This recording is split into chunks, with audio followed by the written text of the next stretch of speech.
ಹೈವೇಲಿ ಹೋಗಬೇಕಾದ್ರೆ ಈ ತರದ ಸಿಂಬಲ್ ಕಾಣಿಸಿದ್ರೆ ತುಂಬಾ ಕೇರ್ಫುಲ್ ಆಗಿರಬೇಕು. ಇದನ್ನ ಬ್ಲಾಕ್ ಸ್ಪಾಟ್ಸ್ ಅಂತಾರೆ. ಹೈವೇಯಲ್ಲಿ ಈ ತರದ ಬ್ಲಾಕ್ ಸ್ಪಾಟ್ಗಳನ್ನು ನೋಡಬಹುದು. ತುಂಬಾ ಆಕ್ಸಿಡೆಂಟ್ಸ್ ಆಗುವಂತಹ ಪ್ಲೇಸ್ ಅನ್ನ ಗವರ್ನಮೆಂಟ್ ಬ್ಲಾಕ್ ಸ್ಪಾಟ್ ಅಂತ ಹೇಳಿಬಿಟ್ಟು ಡಿಕ್ಲೇರ್ ಮಾಡುತ್ತೆ. ಗವರ್ನಮೆಂಟ್ ರಿಪೋರ್ಟ್ಸ್ ಪ್ರಕಾರ ಇಲ್ಲಿವರೆಗೆ ಭಾರತದಲ್ಲಿ 5803 ಬ್ಲಾಕ್ ಸ್ಪಾಟ್ಸ್ ಇದೆ. ಕರ್ನಾಟಕ, ತಮಿಳುನಾಡು, ವೆಸ್ಟ್ ಬೆಂಗಾಲ್ನ ಹೈವೇಗಳಲ್ಲಿ ಈ ತರದ ಬ್ಲಾಕ್ ಸ್ಪಾಟ್ಗಳ ಸಂಖ್ಯೆ ಜಾಸ್ತಿ ಇದೆ. ನಮ್ಮ ರಾಜ್ಯದಲ್ಲಿ 551 ಬ್ಲಾಕ್ ಸ್ಪಾಟ್ಗಳನ್ನು ಗುರುತು ಮಾಡಲಾಗಿದೆ.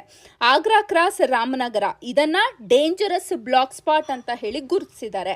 ಇನ್ನು ಬೆಂಗಳೂರಿನಲ್ಲಿ ಹೆಬ್ಬಗುಡಿಯ ಬಸ್ ನಿಲ್ದಾಣ ಹಾಗೇನೆ ಎಲೆಕ್ಟ್ರಾನಿಕ್ ಸಿಟಿಯ ಸಿಂಗಸಂದ್ರ ಬಸ್ ನಿಲ್ದಾಣವನ್ನ ಬ್ಲಾಕ್ ಸ್ಪಾಟ್ ಅಂತ ಹೇಳ್ಬಿಟ್ಟು ಗುರುತು ಮಾಡಿದ್ದಾರೆ. ಕರ್ನಾಟಕದ ಇನ್ನೂ ಕೆಲ ಬ್ಲಾಕ್ ಸ್ಪಾಟ್ಗಳ ಲಿಸ್ಟ್ ಅನ್ನ ಇಲ್ಲಿ ಕೊಟ್ಟಿದ್ದೀನಿ. ಇನ್ನು ಮುಂದೆ ಈ ಬ್ಲಾಕ್ ಸ್ಪಾಟ್ಗಳ ಜಾಗದಲ್ಲಿ ತುಂಬಾ ಕೇರ್ಫುಲ್ ಆಗಿ ಇರಿ.